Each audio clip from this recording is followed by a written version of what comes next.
Hey, we're recording. Hey, welcome. It's been a while. It's been a few weeks. Welcome to LEG TV. I am your host, as always, Commissioner of the League, John David Brake. I actually have a very special co-host with me today. Who's that? James. James. I've heard of you. I've heard of you. Yeah, well, I hope so. Your team's not very good. Yeah. Hey, we'll get to bad. that. Well, we'll get to that here soon. So a lot of things have been going on, Jen, and feel free to pipe in. But let's see. Charlie Sheen has AIDS. Yeah. Jared's going to jail. Right. And apparently World War III is about to break out. What do you know? What do you know, indeed? I don't know. It's a crazy time we live in, man. It really is. Yeah. So, all right. So we're doing this on the cuff here. And they're retiring Brett Favre's number. That's right. We're filming this live during the halftime induction of Brett Favre here. All right. So a lot of things are going on here in LEG. We have about... Happy Thanksgiving. Oh, happy Thanksgiving, Jimmy. Thanks you. Thanks you. 8 teams in playoff contention. Actually, 9 teams in playoff contention here in LEG. We're going to get to that. Let's look at the if the playoffs started today, James. Now, you're not on this bracket here because Dahlgren there is the first place and Jason still holds the number 2 seed. That can change by the end of the season. We got Jack Molitor. That's going to be a tough matchup there, hanging out in the 4 seed. And Dan with the 3rd seed, they're hanging strong. Probably would take on most likely Joe. But biggest surprise, Alan Nesson. Do you think Alan Nesson has the chops to go all the way? I don't. He usually comes up short in the clutch. So, I just don't think he's going to pull ahead this week. He fails at a lot of things between you and me. Oh, yeah. Yeah. Yes, he does. Now, we see the 3 bubble teams here. Let's look at Joe.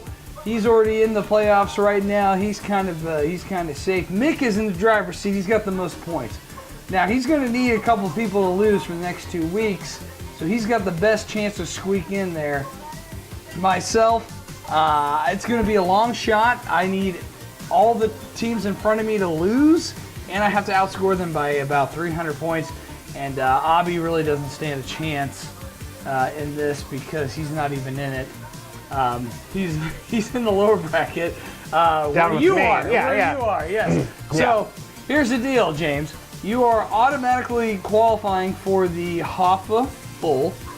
What that means is if you lose your first game in the playoffs, you are in the Hoffa Bowl. Is there mounted pressure this year to be to avoid the 3rd time Hoffa winner? To be honest, yeah, man. Like every time anybody comes over in the league, I have to put that damn thing up in my fireplace, and it's really annoying. I really want to get it out of my house. I really want to get it out of my house. And I'm really hoping it's going to one of the other, 10 people in the league that I never see. Hopefully it goes to one of them, so I never have to see this thing. So I really don't want to fucking deal with this thing again. Hey, well, good news for you though is Eric DeVault is trying as hard as he can to try to be in the Hoffa Bowl and take that prize home. So, James, we're going to look at the matchups here. Now, we got a lot of things can get fudged up between now and next week. Let's start off with my game here. I'm taking on... Who am I taking on? I'm taking on Alan Nesson, who's ahead of me with more points. It's a must-win situation. Yeah. Now, Matt Stafford scored 52 points, but he's on my bench. Yeah. Will Nesson pull it off and put the nail in the playoff coffin?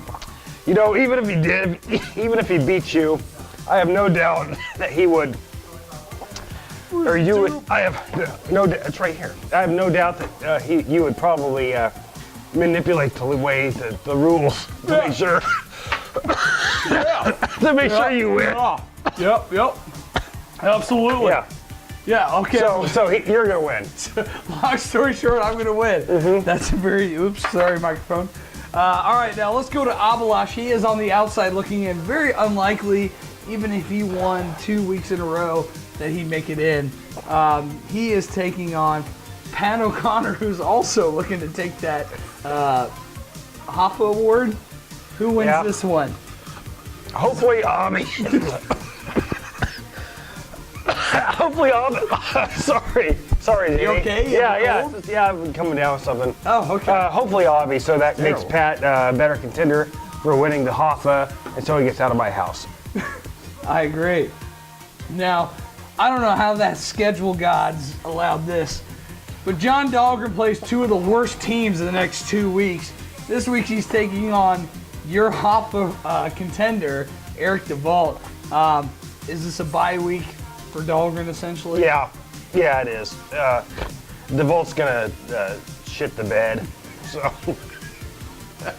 that's my. Crystal said he has done that many times. So I've heard. Yes. So that's my in-depth analysis. Thank you, Jace. Hey, Jack Molitor, holding on to the 4 spot here. Again, a high-seeded team takes on another crappy team, your team. Is this a bye week for Jack Molitor, or is there an upset in the air? Yes. Every week. To what? Yes, it's a bye week for Jack, because for Jack, every day is a bye day. What's a bye day?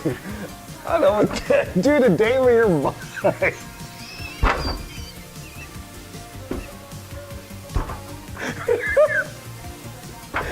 I don't know.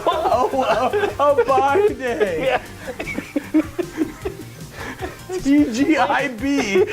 Thank God it's bye Like day. anybody who flies in a biplane. No. That's so dumb. That's so dumb. In a biplane. So, let's get this over with. Sorry, biplane. Awesome reference. Okay. Happy bye day to everybody watching. Also, by the way, as a reminder. So, It's bye day. no. Sorry. No, you killed it. So, Mick Martin, he is number 7th currently right now, number 7, trying to break into the playoffs. If he pulls off a win this week against Jason Servos, not only is it going to bump Servos down a bit into a big mix of playoff teams, Mick is looking, why is that funny? Mick is looking to capitalize and make it in. What? Sorry. That's unprofessional. Who wins, Mick or Servos?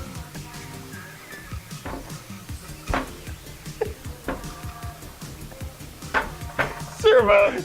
Yes, Servos. Yes.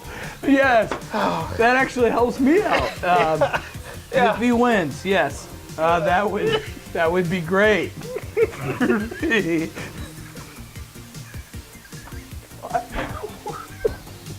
Worst video ever. We should have never pressed record. Why did we record this? I'm spending time editing this right now, shaking my head. Oh my gosh. And this Weird Al concert going on in the background. Who does that? Oh, Dare to Be Stupid. It's great. All right, now let's go to the last matchup of this week. A very pivotal matchup here is Joe is currently riding the 6th seed, but beating Dan would also shake things up due to their same records and the points. Dan Nickel, holding on to number 3, could fall. Do you think Joe pulls the upset? Yes, I think Joe will pull the upset, just because Joe's he's a fighter, he's a warrior. He and I spent a lot of time over in Iraq. Kissing. Oh, sorry, you guys. No, we spent a lot of time when we were over in Iraq and Desert Storm. He took the bullet for me one day. I'll never forget it. Yeah. How'd that feel? It was awful.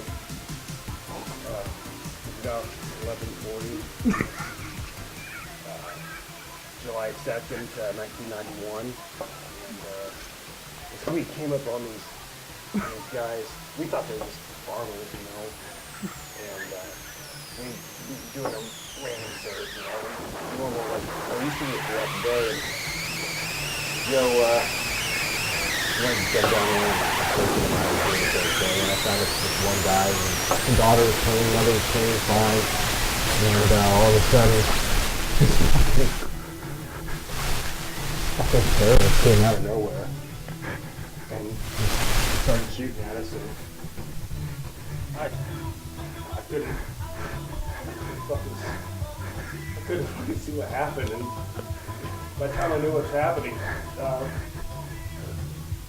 Joe jumped in front of the bullet. I didn't know what that. He knocked me down, fucking took the bullet for me.